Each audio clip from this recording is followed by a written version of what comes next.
So these are the types of extraterrestrial sounds that I make that come out of my mouth whenever I hear these politicians or celebrities say anything stupid.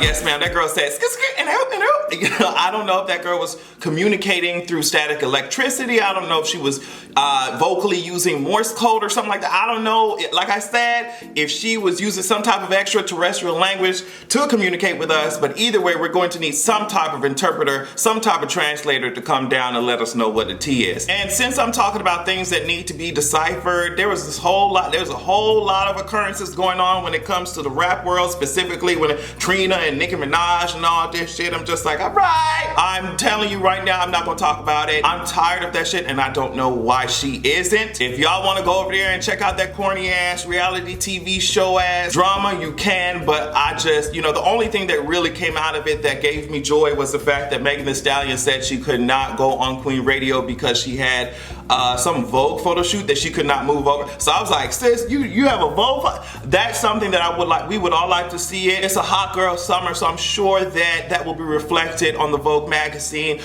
She recently did an interview about confidence and also about how she plans to continue this whole branding type of thing into the future. Basically, since the semester is starting, she's going to give us all types of schoolgirl vibes. We already know she has Tina Snow for the winter, so I'm excited.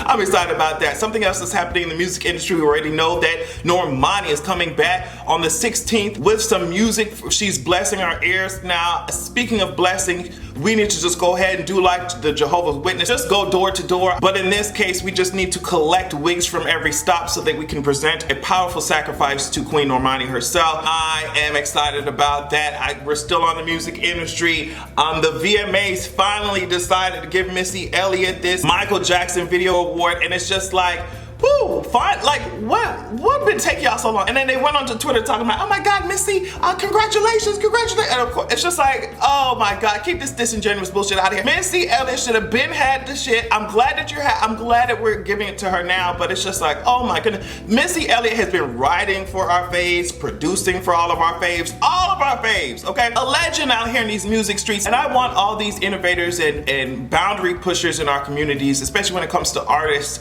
to get their flowers while they're alive. And of course, I don't think that the industry is treating Missy Elliott like she's some up-and-coming artist or something like that. She's Missy Elliott, But a lot of times, mainstream media can be kind of shady when it comes to giving some of these innovative artists their props, especially if they kind of look like this, you know what I'm saying? So I'm happy to see it. She's been making y'all heads turn. She's been flipping your brains inside out with the music videos that she's done, snatching our wigs since the fucking 90s. But I just did not want sis to be done wrong. I saw what y'all did to her when she came out with Katy Perry. She came out on the Super Bowl stage and y'all like, who is this artist? And she slayed the entire game. It's like, that's Missy Elliott, sis, and you gonna put some respect on it. So the VMAs are gonna be happening on the 24th of August, so just fasten your seatbelts. Y'all already know how we do it over here. It's gonna be because I think there are only a couple of people that I care about that's gonna be performing the VMAs. I think Normani, Missy Elliott, I don't know, y'all can let me know who else that you think I would give a fuck about, but I'm already prepared to review the award ceremony, so just stay tuned for that. Speaking of something else that I'm prepared for Simone Biles to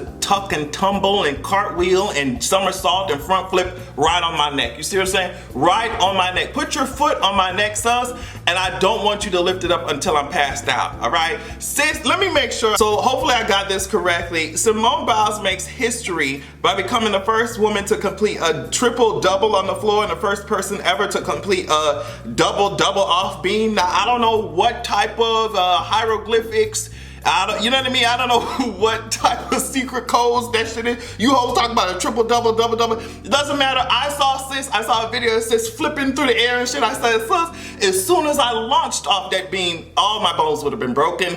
I'm talking about all my muscles would have been spasmed out. Sis is over here really making history and breaking records and shit. She has won her 6th national all-around title. So the black excellence that has, we have to continue to encourage sis. especially because after this specific competition, I forget, it happened recently, she sat down with reporters and talked about that whole thing that happened with Larry and the sexual assault and stuff, and she went up there and she said, yeah, it's frustrating because we do everything for this organization. This organization had one job, and that one job was to protect us, and they couldn't even do that. She said, you know, it's hard, it's difficult, but I'm gonna make it, I'm strong. I hope that everyone around her keeps encouraging her and, you know, keep that support system around her. It's interesting to see her from the beginning till now, because she's been doing it for so long and she's been able to navigate this shit. She has more of a confidence, she has more of a voice, and it was great to see her use it, especially being a survivor, one of the many survivors of that whole situation. So yes, more power to Simone. I don't know if she needs to go ahead and help me with my athleticism, because I saw sis flipping on that beam, and if I tried it, y'all would have to just go ahead and just make sure a casket is ready. Fuck the ambulance, just get a casket ready, because we already know how this story is gonna end. Now there's another Simone that really caught headlines, and I'm gonna speak about her in another video, but I just wanted to make sure that y'all know that I'm going to be talking about sis. I'm gonna be talking about sis Simone Sanders, girl. It's just disappointing, honey. That's what you're giving me. Very much so clown, very much so circus. You know what I'm saying? The way that you're ready to just shuck and jive for Joe Biden, but I will definitely speak about that in another video. And since we're already on the topic of tap dancing, Elvita King, you went up on there, and I said this on Twitter, I said you went up on the news stations, you went up on Fox looking like Granny Goodness, the supervillain from Justice League, Young Justice.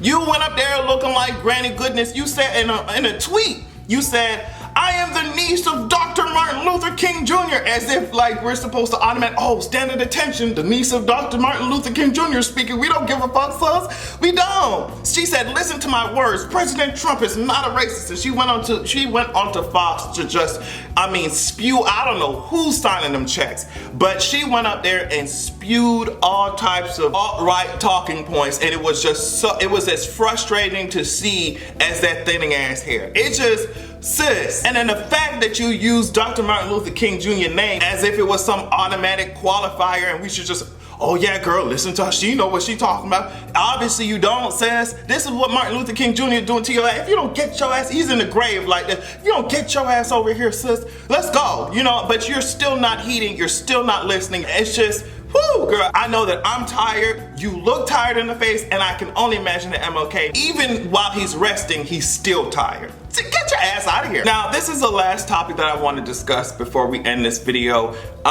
This is coming from the Wall Street Journal. Trump administration to deny green cards to legal immigrants who draw from social programs. This rule would also block prospective immigrants who can't convince consular officers that they won't seek such assistance. So basically, if you're trying to be a legal immigrant, or if you are a legal immigrant who is they're using these social programs, welfare and all this shit, they will face repercussions. Immigrants legal in the US could be ineligible for green cards if they use any of an array of social programs, and prospective immigrants may be barred from entry if they can't convince an officer that they won't use such programs as part of a final rule released by the Trump administration. Now, Ken Cucciolini, with his White Walker goblin-shaped head ass, he's been stealing a lot of the spotlight, even though we don't want to shine a light on the mayonnaise built ass face. He's the acting director of the U.S. Citizenship and Immigration Services. This is what he said during a press conference in the White House. He said, through the public charge rule, President Trump's administration is reinforcing the ideals of self-sufficiency and personal responsibility. He even went on to NPR and said, and he reworked the whole poem that was on the Statue of Liberty,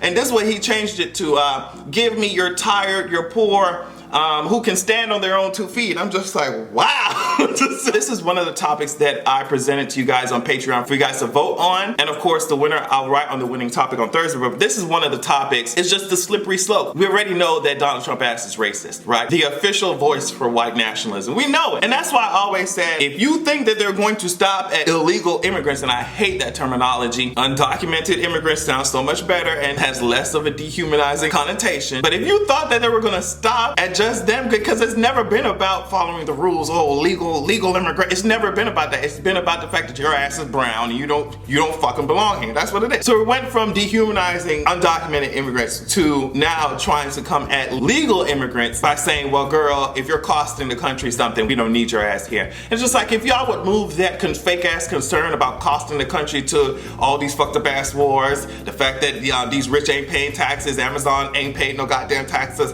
If you would really change your narrative to something that makes sense, we wouldn't be dealing with this shit. But the racism jumped out, and it is upsetting, but it definitely is not surprising. On that note, we should go ahead and find Ken Cucciolini some moisturizer so that his skin can have a good goddamn evening.